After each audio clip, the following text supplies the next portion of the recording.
Hello everyone and welcome to this series where we look at civilization less known to the general public. In this episode we shall look at the Harappan civilization. The Indus-valley civilization, also known as the Indus civilization, was a Bronze Age civilization in the northwestern regions of South Asia, lasting from 3300 BCE to 1300 BCE, and in its mature form from 2600 BCE to 1900 BCE.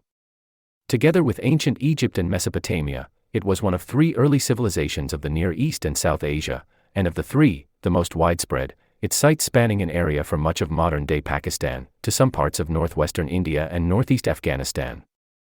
The civilization flourished both in the alluvial plain of the Indus River, which flows through the length of Pakistan, and along a system of perennial monsoon-fed rivers that once coursed in the vicinity of the Ghaggar Hakra, a seasonal river in northwest India and eastern Pakistan.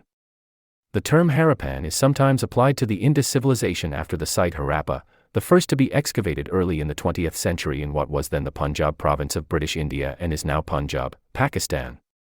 The discovery of Harappa and soon afterwards Mohenjo-daro was the culmination of work that had begun after the founding of the Archaeological Survey of India in the British Raj in 1861. There were earlier and later cultures called Early Harappan and Late Harappan in the same area. The early Harappan cultures were populated from Neolithic cultures, the earliest and best known of which is named after Mehrgarh, in Balochistan, Pakistan. Harappan civilization is sometimes called Mature Harappan to distinguish it from the earlier cultures. The cities of the ancient Indus were noted for their urban planning, baked brick houses, elaborate drainage systems, water supply systems, clusters of large non-residential buildings, and techniques of handicraft and metallurgy. Mohenjo-daro and Harappa very likely grew to contain between 30,000 and 60,000 individuals, and the civilization may have contained between 1 and 5 million individuals during its florescence. A gradual drying of the region during the 3rd millennium BCE may have been the initial stimulus for its urbanization. Eventually it also reduced the water supply enough to cause the civilization's demise and to disperse its population to the east. Although over 1,000 mature Harappan sites have been reported and nearly 100 excavated, there are 5 major urban centers: Mohenjo-daro in the lower Indus-valley, Harappa in the western Punjab region, Ganarwala in the Khalistan Desert, Dholavira in western Gujarat, and Rakhigarhi in Haryana. The Harappan language is not directly attested, and its affiliations are uncertain, as the Indus script has remained undeciphered. A relationship with the Dravidian or Elamo-Dravidian language family is favored by a section of scholars.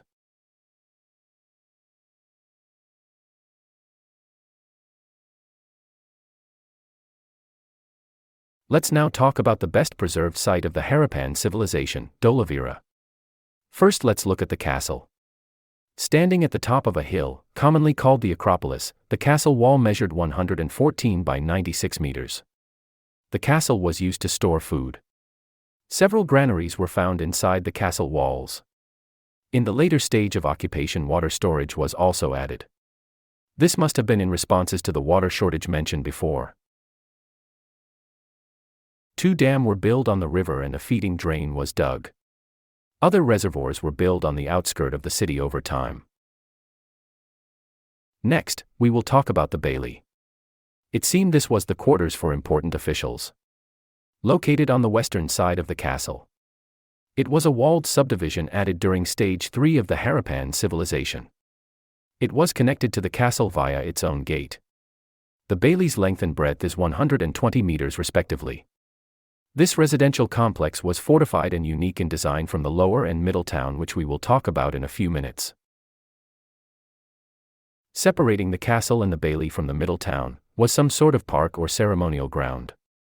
Some scholars also think it might have been used for military training such as javelin throwing or archery.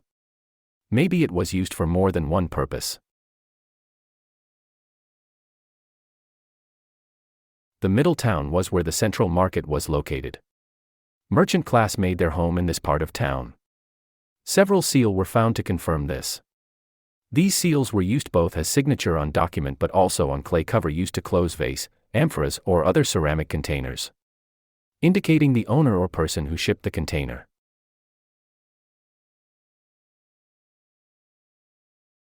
Finally, the lower town. This was the home of artisans and farmers who tend the field and animal herds outside the city walls.